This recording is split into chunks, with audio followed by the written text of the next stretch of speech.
Jadi waktu saya tahun 65 kembali dari Amerika, dari sekolah Amerika, lalu terjadi pergolakan, tumbangnya apa itu namanya, Orla ke Orba, ya toh. Pemerintah Pak Harto waktu itu minta supaya yang menjadi ajudan Bung Karno adalah yang graduate dari Amerika ya. Kebetulan saya baru datang dari sekolah Interpol Academy di Washington sama Fort Bragg. Saya lalu ditunjuk. Ajudan Pras Persemar semua ditahan, kecuali satu, Bambang Wijanarko tidak ya. Nah, itu nanti ada cerita SD kenapa dia nggak ditahan. Satu hal yang saya catat dari idealisme seorang Soekarno, dia meninggalkan Indonesia yang masih perawan. Belum ada 1 sen dolar modal asing yang masuk Indonesia. Dia mengatakan bahwa tok saya menunggu putra-putra terbaik bangsa yang waktu itu ribuan disekolahkan di luar negeri. Untuk nanti kalau modal asing saya buka, mereka lah yang memimpin. Saya tidak mau sumber daya alam Indonesia dikelola oleh orang asing. Itu Soekarno itu. Jadi Freeport belum ada waktu itu, segala macam 1 sen dolar modal asing belum masuk. Itu yang pertama dari idealisme Soekarno ya. Kedua, dia melarang HPH. Dia bilang gini sama saya, yang punya O2 bumi itu hanya 3 negara besar, Brasil, Kongo, sama Indonesia. Tanpa HPH kita izinkan, waktu itu sudah banyak minta HPH. Dunia butuh paru-paru O2 dari Brasil, Kongo, dan Indonesia. Dunia akan membantu kita, karena dia butuh paru-parunya itu ada di sini. Ada di Kongo, ada di Brasil, ada di Indonesia. Itu Bung Karno itu. Jadi tidak ada satu HPH pun yang diizinkan oleh Bung Karno. Nah, setelah pergantian era, sumber daya yang dibuka habis-habisan, ya sumber daya alam semua di tangan, hampir semuanya di tangan asing, juga HPH di Tobral ya. Ini awal daripada konflik agraria itu karena hak ulayat adat itu tidak dihargai. Yang Bung Karno sangat menghormati hak ulayat adat. Karena banyak jatuh ke kroni dan jatuh pada keluarga. Terus dia itu dia jatuh itu meninggalkan Indonesia yang masih perawan. Saya selalu bilang begitu.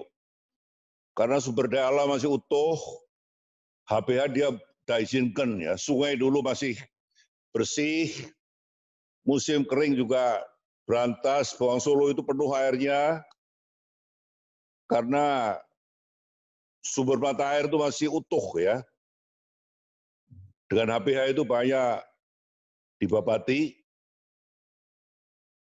ditiru oleh warga juga, warga yang tinggal di daerah hutan itu ikut meniru ya, karena izinnya diberikan pada elit tertentu ya, warga lalu ikut. Jadi ya beginilah kita sekarang menyaksikan rusaknya alam itu sekarang ini ya. Saya terus terang melihat langit biru itu ingat Bung Karno dulu. Langit biru sekarang kelihatan lagi sekarang ini. Jadi waktu terjadi peralihan Orla itu beliau diminta untuk melawan ya. Waktu itu Pangdamnya masih di Jawa Barat, KKO-nya masih Hartono, yang kemudian ditembak mati itu. Jadi waktu itu ada barisan Soekarno ya, termasuk polisi di situ. Daratnya Brawijaya sama Siliwangi juga masih pro Bung Karno, Hartono masih KKO masih gitu ya. Hitam kata Bung Karno, hitam KKO itu ya, putih itu gitu ya. Nah, pada saat itu Bung Karno diminta melawan. dari kelompok Pak Harto, tapi dia menolak. Kalau saya melawan akan terjadi pertumpahan darah, saya menolak. Nah, kebalikannya pada saat dia ditahan rumah di Wisma Yaso, saya masih mendampingi. Ada satu cerita yang mungkin ada di di Google, ada di Google ya, di Google. Bagaimana para diehard Bung Karno itu mau membawa lari Bung Karno dari Wisma Yaso. Itu betul terjadi itu. Terus pada waktu DKP itu polisi istimewa yang mengawal Bung Karno sejak tahun 44 ya, sebelum proklamasi. Itu ditarik dari Wisma Yaso, diganti oleh CPM. Dia down sekali, ya dia down. Bung Karno down sekali. Karena orang-orang ini manggil CSI ini sudah mengawal Bung Karno sejak tahun 44 ya, sebelum proklamasi. Menjadi ring satu dari itu pengawal apa? Pengawal Bung Karno itu namanya apa itu? Di bawah sabur itu apa itu? Lali aku. Jadi Cakrabirawa ya. Nah, DKP itu merupakan ring satu daripada Cakrabirawa. Komandannya manggil ya. Itu yang menyelamatkan Bung Karno di Cikini waktu di Granat, itulah ada ditembak apa itu kelompok DKP manggil ini ya. 8 kali perusahaan pembunuhan ya. Nah, waktu dia ditarik itu bulan apa ya? Bulan Agustus 67. Selama dia masuk dia sudah ditahan ya, ditahan rumah. Tapi karena yang awal itu DKP dia masih merasa hangat ya. Mbak Mega apa kalau tengok ayahnya harus dengan izin, tapi ya saya waktu ditahan dia sudah tidak bawa uang sama sekali, saya harus cari uang untuk Bung Karno, untuk keluarga ya. Untuk bawang pun saya harus minta tolong Mbak Mega dimasukkan di Kalengkong. Kalengkong. Ya. Iya, ya karena kalau saya bawa nanti saya digeledah, kena perkara lagi saya ini.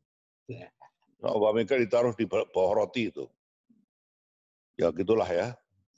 Karena sama sekali gak ada uang ya. Cut off ya, dari seknek sudah terputus. Makanya sederhana, lalu ya juga Wisma Yaso itu tidak terawat sama sekali. Saya yang sekarang rumah tempat Bung Karno ditahan itu dipakai sebagai apa itu Museum Satria Mandala ya. Sesungguhnya itu tidak fair ya. Itu adalah gedung bersejarah di mana seorang bawa bangsa ditahan itu di situ. Warisan, the only warisan yang saya terima adalah ada di buku saya ya, untuk Saudara Sidarto. Jiwa, ide, semangat tidak bisa dibunuh. Soekarno 10 Desember 67. Itu Bung Karno itu. Jiwa, ide, ideologi, semangat saya tidak bisa dibunuh. Soekarno 10 Desember 67. Saya betul-betul menyaksikan saksi Sarah bagaimana seorang bapak bangsa terzolimi ya. Saya kira ada kesaksian dari Dr. Kartono Muhammad bagaimana obat-obat itu tidak sampai ke Bung Karno ya. Ada Dr. Suroyo namanya yang di situ, tapi menurut Kartono Muhammad, menurut Profesor Marwazono, obat-obat itu disimpan di laci, tidak pernah sampai ke Bung Karno. Bung Karno hanya dikasih vitamin ya. Karena beliau hipertensinya 170/100, ya lama-lama ginjalnya lalu rusak ya. Dan gagal ginjal.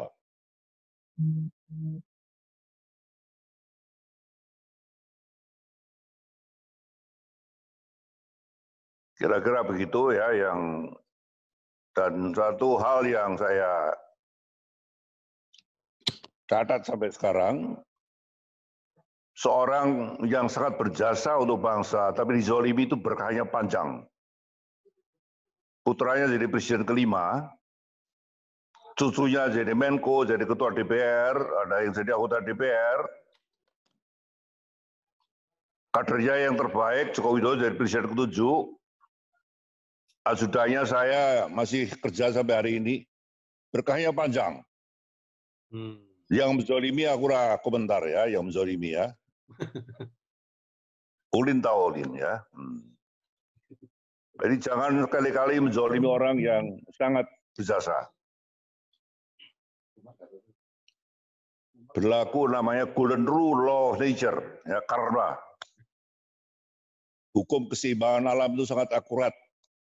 Kita tidak boleh merugikan, tidak boleh menyakiti orang, ya, apalagi orang yang sangat berjasa untuk bangsa ini. Bagaimana alam masih terjaga, belum digadaikan, bagaimana hutan masih utuh, tapi dia ditahan sampai meninggal ya. Itu betul-betul satu hal yang menyakitkan ya. Saya sendiri setelah bertugas, saya di karantina politik selama 4 tahun, saya jobless, diperiksa, karena saya ditugaskan kesana kesini. Dan satu hal ya, saya belum cerita ini. Agustus 67 itu ada kelompok KKO sama TKP yang dikeluarkan dari Wisma Yaso itu pada rapat ya di Kebayoran Baru. Kira-kira yang ada 20 orang ya. Rumah kecil dipakai rapat 20 orang tuh risiko bocor tinggi sekali. Saya diundang rapat, intinya para pihak KKO dan DKP ini tidak rela dengan treatment pada Bung Karno. Lalu saya di Pak Darto, tolong sampaikan Bapak. Bapak akan meninggal dalam tahanan. Daripada beliau meninggal dalam tahanan, lebih baik beliau meninggal bersama kita. Ini yang saya sangat touching sekali waktu itu. Tolong Pak Darto yang the only yang bisa kontak dengan Bung Karno melaporkan kepada beliau. Dengan pengalaman dulu pernah beliau menolak untuk melawan, ya zamannya Pak Dharma masih ada, ya Brawijaya, KKO masih utuh. Sebagainya, beliau menolak kan karena nanti ada civil war. Dalam hati saya kalau saya lapor Bung Karno, beliau pasti akan menolak juga. Ya, logika. Apa yang saya dengar dari Bung Karno, Pak, ini putra-putra Bapak dari KKO, dari DKP pada kumpul di rumah Saudara Utoro, seorang letkol ya. Kira-kira demikian, mereka nggak tega Bapak di sini yang lama-lama Bapak akan kesehatan yang anon dan lebih baik mereka siap untuk mengambil Bapak dari Yaso. Saya mengharapkan beliau akan menolak seperti waktu dulu ya, menolak. Tapi ternyata beliau mengatakan, sampaikan pada mereka, toh saya siap untuk pergi dengan mereka. Waduh, ini saya kaget sekali saya. Kaget sekali dan mereka saya perkirakan ya karena banyaknya yang kumpul ya itu pasti ya. Mereka ditangkapi semua ya dan saya diperiksa 4 tahun ya. Tapi saya selama diperiksa itu saya tidak pernah ngaku bahwa saya pernah lapor pada Bung Karno. Saya tidak pernah ngaku.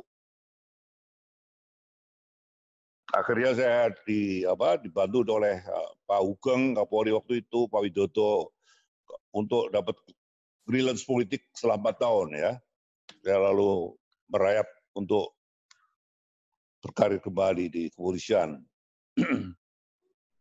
Berkah daripada mengabdi pada orang yang dizolimi itu saya sampai hari ini belum pensiun. Setelah saya pensiun dari polisi saya bergabung pada PDI Perjuangan. 3 periode di DPR, kemudian ketua MPR, lalu sekarang One Team Press, ya. Nah, kira-kira begitulah cerita daripada saya, ya sedikit sejarah yang saya alami. Ya. Cerita saya ini sebagian besar ada di Google, bisa dibaca. Sampai mau bawa kabur Bung Karno apa itu ada di Google ya.